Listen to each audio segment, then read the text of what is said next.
Бүгін түрік елінің тәттісі пахлава дайындайтын боламыз.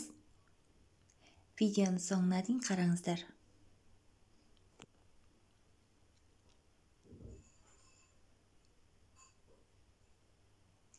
Ең алдымен маргаринге ұнымызды салып, қолымызбен жақсылап араластырамыз.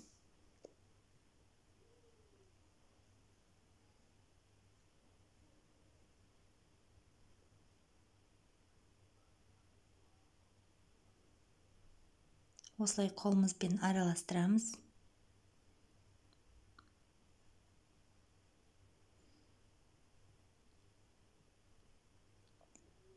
Енді сұйық майымызды қоямыз. 2 жұмыртқамызды қосамыз.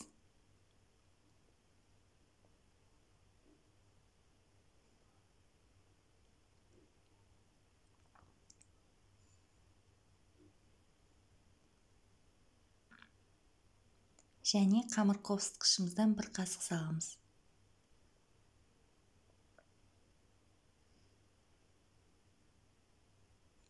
Тағы да қолымызбен жақсылап араластырамыз.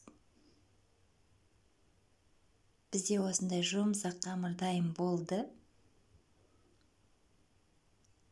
Осылай жұмсақ болу қажет. Дайын болған қамырымызды пакетикке салып, тоңазытқышқа 30 минут қоямыз.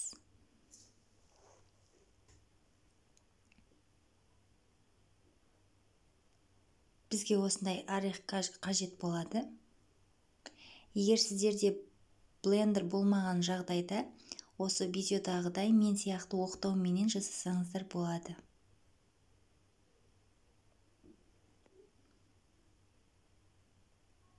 Үстіне 2 стакан шекер саламыз.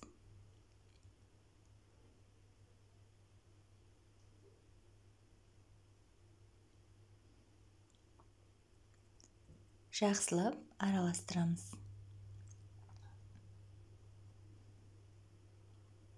Шекер әбден араласу қажет.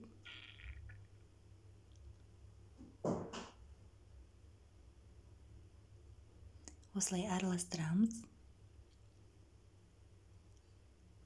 Енді қамырымызды 4 бөлікке бөлеміз. Осылай 4 бөлікке бөлеміз.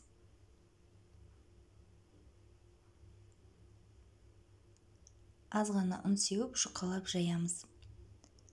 Жасап болғаннан кейін формамызға салып, жаңағы қоспамызды осылай саламыз. Дәл видеодағыдай жасайсыздар.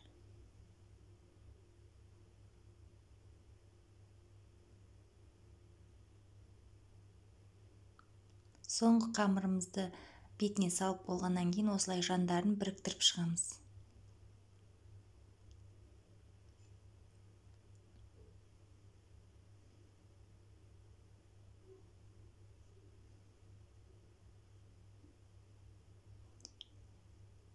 Бетіне жұмыртқаның сарыуызын жағып 15 минут қызып тұрған печкеге саламыз. 15 минуттан кейін алып, маргаринімізді бетіне құйып шығамыз. Осылай маргаринімізді құямыз. Тағы да 15 минут қызып тұрған печкеге саламыз. 15 минуттан кейін алып, сиропымызды бетіне тағы да құямыз да 10 минут тағы печкеге қоямыз. Сироптың қалай дайындалатын описаниеге қалдырамын, сол жерден қарасаңыздар болады. Бізде пахлава дайын. Менімен болғандарыңыз үшін рахмет.